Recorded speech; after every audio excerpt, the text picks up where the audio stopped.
大家好，今日係2024年嘅8月21日，本身咧就準備咗史料啦，就同大家講下新疆維吾爾族嘅一啲嘅歷史背景嘅，因為最近呢，英國嘅記者半島電視台嘅記者英國籍嘅，咁就係同呢個嘅中國嘅大外宣高志海做咗個辯論，結果呢個辯論呢，就係提到新疆，咁我就覺得有責任咧要同大家講下新疆嘅歷史啦。但係結果俾一單更大嘅新聞咧掩蓋咗。呢個新聞咧其實就好有趣，因為咧佢好似好 juicy，但係涉及咧就係中國近代史、澳門史、香港史嘅課題，就係關於翁靜晶咧做咗個直播，就係駁斥呢個嘅可伯。呢個可伯咧就係之前東張西望咧成日追訪佢嗰個可伯何太。咁佢就係喺直播裏邊咧，小紅書直播就提到自己同澳門何家有關係喎。咁佢就係威嚇嗰啲所謂嘅黑粉嘅 hater， 就係話喂，你知唔知我同澳門何家有咩關係啊？你仲咁樣得罪我？佢嘅意思係咁樣啦，講到自己有背景有勢力嘅。咁翁靜晶咧就做咗個直播，就駁斥咧佢同澳門何家應該係冇關係嘅，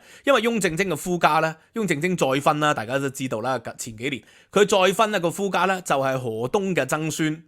即係何家嘅一個核心人物嚟嘅。咁所以咧同澳門何家咧有親戚關係啊。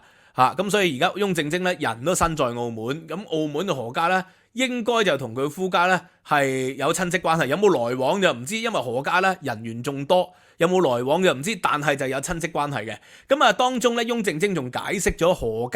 何氏家族喺港澳嗰個背景就係同呢個英國殖民地有關係啦。大家知道啦，呢個嘅澳門嘅何家就係何鴻燊家族啦。何鴻燊係邊個呢？就係何東嘅侄曾孫，係何東嘅兄弟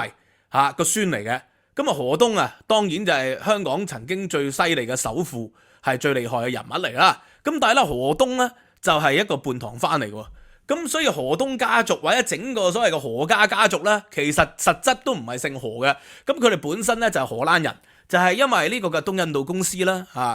即係長期咧就喺呢個嘅亞洲發展，咁所以荷蘭人咧亦都喺殖民時代咧賺咗好多錢，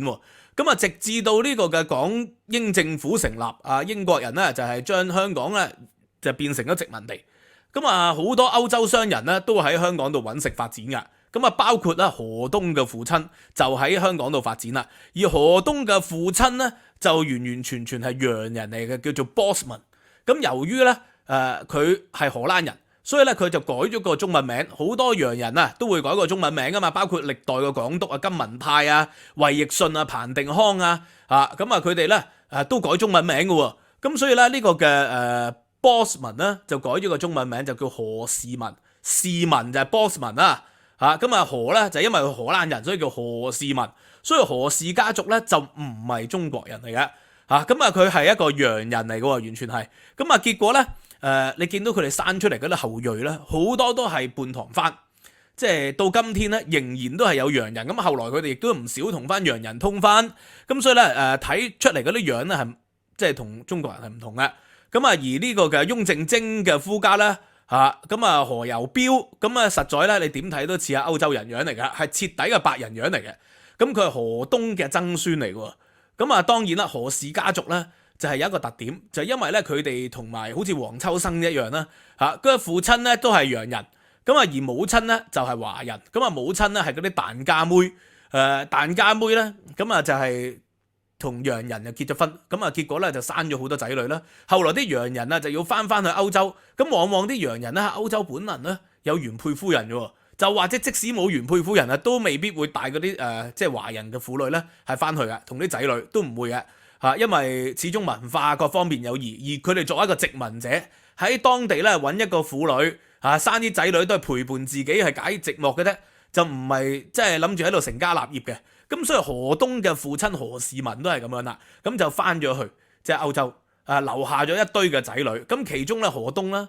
同埋呢個嘅何福啦，咁等人咧就係成為咗本地嘅望族，因為咧佢作為一個洋人嘅仔女，即係往往咧都可以入到一啲嘅即係名校啦。咁當時咧殖民地學校有一個好出名嘅就係中央書院，就係今天嘅皇仁書院，進行西式教育。雖然佢哋荷蘭人但係咧佢哋自細學嘅就係英文咁結果喺香港咧能夠學識英文就好順利啦，可以做到買辦喎。譬如話咧，就好多人入咗去怡和洋行啦、渣甸洋行啦，就成為買辦階級。買辦階級咧就幫洋商呢個嘅英商就係作為一個橋梁，佢哋又識中文啊嘛，咁又可以幫到英國嘅商人，亦都可以咧。由於識中文，同上海啊、廣東啊，佢哋嘅商人咧係做買賣，就做呢啲中間商人做買辦。咁一開始係同洋行做買辦嘅，後來啊慢慢係咪有自己嘅勢力咯，建立咗自己嘅 network， 建立咗自己嘅勢力咧，就會開創自己嘅事業噶咯。所以何家咧就能夠成為咗呢個嘅香港首富啊，係唔係僥倖嘅，係一個歷史背景。當然啦，佢哋咧喺由細到大咧係俾人歧視，因為啊喺香港咧嗰啲洋人官員殖民地官員嘅仔女咧，佢哋會睇佢唔起，因為佢哋半唐番啊嘛，佢哋嘅母親咧就係華人，所以咧何家咧無論係即係呢個嘅何福啊，還是係呢個嘅何東咧，佢哋咧自細咧都會受到歧視，咁呢個係無可奈何噶啦嚇，咁啊會受到歧視嘅，咁所以咧變成咗洋人咧就唔喜歡佢哋，華人咧亦都覺得喂，你唔係自己人，你係半唐番嚟嘅。即係以前咧就叫雜種喎，所以何東嘅身份認同咧係好糾結嘅，因為洋人唔當佢係洋人，華人咧又當佢哋係雜種，咁佢哋點樣咧？佢哋又唔想做半唐番，結果何東家族咧就由於呢個嘅政治嘅原因咁佢哋咧堅持自己係保安人，即係咧因為香港咧喺割讓之前係屬於保安員嘅，所以咧佢哋嘅祖籍咧就寫咗自己係保安員咁所以呢個嘅何東家族。或者何福家族，即係何鴻燊嘅阿爺，就係話自己係保安人嚟嘅。個原因就係咁解啦。咁因為咧佢話咗自己係廣東人之後咧，佢哋就慢慢咧就本地化咗，所以咧佢就會着呢個嘅唐裝嘅喎。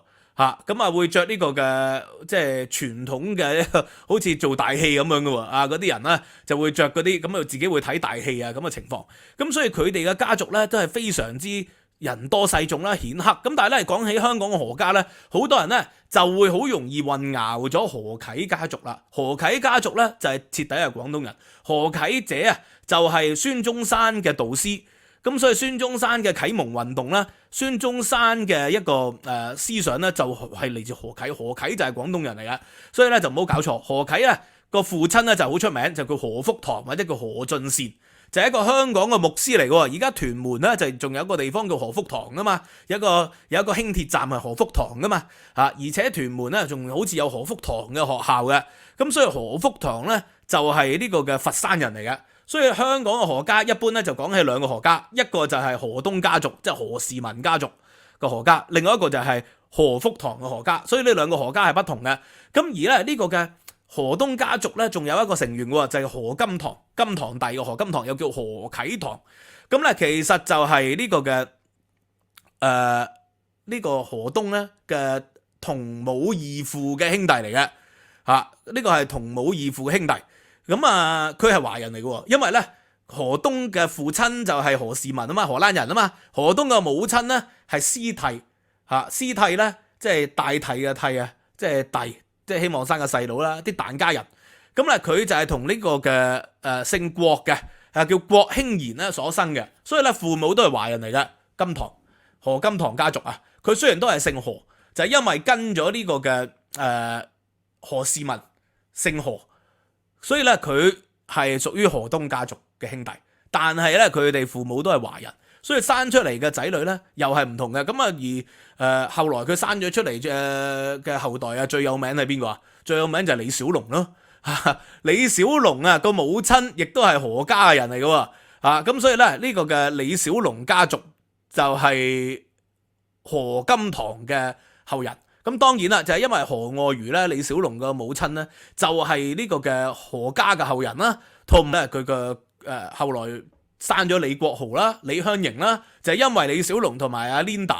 就結婚啊嘛。咁所以何家咧，其實咧，由於佢哋精通英語，李小龍都精通英語啦，係咪？李小龍都喺呢個嘅美國讀大學啦嘛。咁佢係精通英語，其實整個何家都係由於佢哋精通洋語、英語，所以經常係會同翻洋人結婚，所以生出嚟嘅後代咧，有好多都係貌似洋人嘅。個原因就係咁解啦。咁呢個問題嚟啦，即係何鴻燊咧。就係澳門何家嘅代表人物啦。咁何鴻燊本身咧就係何福嘅孫嚟噶嘛，何福就係何東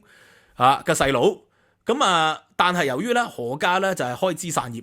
而且咧即係佢哋喺香港咧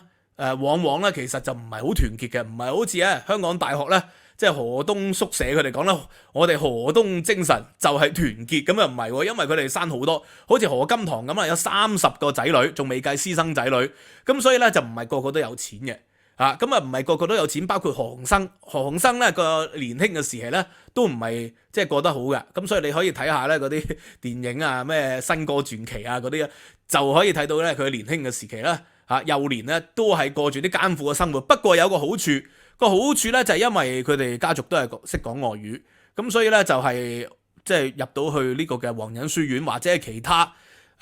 一啲嘅即係殖民地嘅學校，所以咧學到外語咧就係有一個好處啦。咁啊，但係問題嚟啦，可伯個樣咧似乎就係同洋人係拉唔上關係啦。第一點，第二點咧，可伯咧就提到澳門何家。第三點咧就可伯咧就係反駁翻翁靜晶嘅時候咧，佢話你唔信，話我係老作，你睇下族譜。佢一講到族譜咧，我就明白啦，因為咧何氏民家族就唔會有族譜嘅，佢哋荷蘭人嚟噶嘛，點會有族譜咧？而即係河東兄弟就自認係廣東呢個嘅寶安縣人。佢哋係自認嚟嘅啫嘛，就好似唐代嗰啲人咧，就係偽託自己嘅祖籍，因為佢父親就離棄咗佢啊嘛，河東，咁所以咧佢就係冇祖籍嘅，亦都唔方便同人講自己係荷蘭人。佢作為一個買辦，佢就係要用華人嘅身份認同咧，留低喺中國，留低喺香港度發展，喺廣東、喺上海、喺香港度發展。咁所以何氏家族咧就係認自己做中國人多一啲嘅。咁啊，而可伯咧即係新何太個可伯啊。就話到族譜，咁澳門咧唔係淨係得一個何家喎，澳門仲有另外一個何家喎。呢個何家咧都係一個顯赫嘅家族啦。頭先就講到呢個嘅河東家族，澳門嘅何家咧係何賢家族喎。何賢啊係何許人也？即係呢個何厚華咧就係屬於何賢家族嘅喎。咁呢個都係犀利啊！嗱，即係個河東家族咧就係以呢個嘅商界為主嘅。咁啊當然啦，佢哋後代咧出咗一個何世禮將軍。何世禮將軍咧就係蔣介石咧重用嘅一個將軍嚟嘅。後來蔣介石退居台灣咧，將香港、台灣嘅貿易事務就交晒俾呢個何世禮將軍。咁但係呢個嘅即係何厚華家族咧，即係何賢家族咧，除咗呢個嘅商業之外咧，佢更重視嘅就係有政治嘅意味喺裏邊。點解咧？就係因為咧佢本身咧係一個廣東人咁而廣東人咧咁就有可能有族譜咯。呢個嘅何賢家族啊，佢本身係廣東人嚟嘅，喺番禺，廣東番禺嘅一個地方，咁啊石榴鎮人，咁所以如果何生、何伯、何太佢提到自己有族譜咧，好可能咧就係石榴鎮人啦，就係同呢個何賢家族有關。咁當然啦，何厚華識唔識佢咧？係咪疏堂到不得了咧？咁呢個就係無從得知啦。咁咧，如果我哋要知道何伯有冇講大話，只需要查下佢係咪石榴鎮岳溪村嘅人。如果佢係石榴鎮岳溪村嘅人咧，佢好可能係同何賢或者何厚華係遠房親戚，否則嘅話咧佢係亂吹嘅。因為第一佢就唔係何鴻燊嗰邊家族嘅人啦，澳門何家係得呢兩個何家嘅啫。仲有冇第三個何家係有名呢？如果有網民咧，你就不妨咧聽眾讀者話俾我知啦，我就孤陋寡聞。一般講兩個何家就何賢同何鴻燊嘅啫。咁啊何賢咧，佢就本身咧係廣東人啦，後來就去咗香港發展喎。咁啊香港咧就跟馬萬祺、何善衡佢哋同埋呢個嘅傅老榕咧去發展，咁就係做到呢個大豐銀號啊喺啲銀號裏邊咧係做經理嘅。咁啊呢個後來咧。就係去澳門發展喎，就因為傅老榕咧就係澳門賭王，傅老榕就賞識佢啦，就澳門發展成功解決咗咧，即係澳門啊貨幣啊流通不足嘅問題喎，因為喺澳門咧發展呢個嘅銀號咁啊方便啲人賭錢啦。呢個傅老榕就係何鴻燊之前嗰一代嘅賭王嚟噶嘛。咁喺嗰度發展，咁但係後來咧日本即係呢個嘅侵華，咁香港經歷3年0 8個月，所以呢個嘅何賢咧就去咗澳門。就長居啦，因為澳門咧葡萄牙咧就冇同日本係打仗嘅，所以整個華南地區咧其實係得呢個嘅澳門咧係有太平嘅。咁但係由於咧呢個拱北就已經俾呢個日軍控制咗，咁所以澳門咧個物資短缺，所以當時呢個何賢咧就係即係運用佢嘅外交能力，就同日軍咧係商討可唔可以開放翻部分嘅邊境，等澳門人咧係有呢個嘅生計啊。咁後來佢就成功爭取咗嘅，咁變成咗咧佢係呢個嘅代表葡萄牙人，作為一個外交大臣，即係呢個外交大臣當然係民間嘅稱號啦，但係因為咧葡萄牙人喺澳門嘅管治咧，其實一直都好薄弱嘅啫嘛，所以咧就依靠咗何賢咧作為一個中間人啦。咁後來澳門咧就係發生暴動喎，就係因為澳門嘅警察咧同埋日本嘅特務咧有衝突，咁啊發生咗暴動，咁結果咧就係由何賢去出手啊擺平咗呢件事。咁啊傅老榕咧亦都後來俾人綁架，亦都係由何賢出手。同埋即係其他嘅名人啦，包括咧網上有資料就話新馬師曾有份幫手，就係擺平咗。咁所以咧何賢咧個地位係越嚟越高嘅。咁啊最初咧就喺49年前咧何賢啊嗰個政治立場係靠近國民黨啦，咁啊商人都係無祖國噶啦嘛。咁後來咧呢個49年之後咧佢就被稱為呢個紅色資本家咯，因為咧就49年前一直係作為國民黨港澳支部嘅負責人，後來就投誠咗共產黨，所以咧喺呢個嘅呢個60年代之後啊，咁啊基本上咧何賢家族咧就係協助呢個嘅共產黨同埋呢個嘅澳葡政府咧係作為一個溝通嘅中介嚟嘅。咁所以回歸之後啦，澳門回歸，何厚鏵擔任特首，就係因為何賢係長期咧就係喺國民黨、日軍以及呢個共產黨同埋葡萄牙人啦四方嘅勢力咧。喺個角力嘅底下咧，就係如魚得水，所以係吃得非常之開嘅。佢嘅錢咧，當然就唔及呢個嘅何鴻燊家族啦。何鴻燊係繼傅老榕之後一大嘅即係賭王啊嘛。咁但係何賢咧就作為被紅色資本家，就搞銀行嘅咁啊搞銀行，咁啊亦都咧係作為澳門嘅一個政治勢力嘅人馬。咁所以喺呢個何賢啊，即係死咗之後咧。佢哋嘅後人咧喺呢個嘅澳門咧仍然係即係有一定嘅地位，包括佢其中即係個仔就何厚鏵啦，以及佢而家啲孫啊嗰啲咧都係大豐銀行嘅負責人嚟嘅喎。大豐銀行就係澳門一個重要嘅銀行啦，主要嘅銀行啦，咁嘅情況。咁所以咧何伯到底係咪何家？呢個何家就何賢家族，就查下佢嘅籍貫就知啦。咁如果你哋有啲人識嘅，就查下佢係咪番禺人，如果知道佢係番禺人，再查下佢係咪呢個嘅番禺嘅呢個嘅頭先所講嘅族譜啦，咁啊同呢個嘅何賢有關嘅族譜就可以查一查 check 一 check 就得噶咯。咁所以就唔需要自己認屎認屁認親認戚嘅。咁翁靜晶咧個夫家的確係同澳門何家有關係啦，何東家族後人。咁就算係又如何咧？不過何東家族咧都係比好多噶啦，就比起呢個嘅李氏家族咧，另外一個東亞銀行嘅李氏家族咧就好多。李氏家族咧就好典型係反映到咧喺香港嗰個即係買辦階級嘅歷史啊！即係英國人喺度嘅時候，佢就係全力支持英國人；日本人嚟嘅時候咧，就加入日本嘅管治團隊咯。咁當日本人走，又重歸咗呢個英國人度啦。咁然後好啦，回歸咯，共產黨嚟啊，又做埋呢個嘅共產黨喺香港嘅一啲代表人物做埋官添，又做埋大學校長做埋呢個嘅大學嘅校監，咁如何？咁呢啲咧就係好典型嘅商人無祖國嘅道理啦。咁何東家族咧，佢就本身血統上就唔係中國人，但係身份認同咧，佢就係認自己係中國人嘅。咁當然何家後人眾多啦，有啲人中意認翻歐洲人做祖先又得，認中國人做祖先又得，繼續有呢個混血兒嘅身份認同也可以。咁至於何伯同新何太係如何呢？你就不妨咧熟悉佢哋家族嘅人咧就可以查一查證我今日所講嘅 tips。好嘛，今日講到呢度啦，咁希望大家欣賞呢一課中國近代史、香港史、澳門史嘅課題啦，好嘛？多謝大家，希望大家 like、subscribe、share。收費平台 Patreon 會有今日嘅文字版參考資料同埋呢個嘅聲音檔收費平台 Patreon 15蚊美元啦，以上就可以咧無限重溫以往嘅學術嘅課堂。多謝大家，拜拜。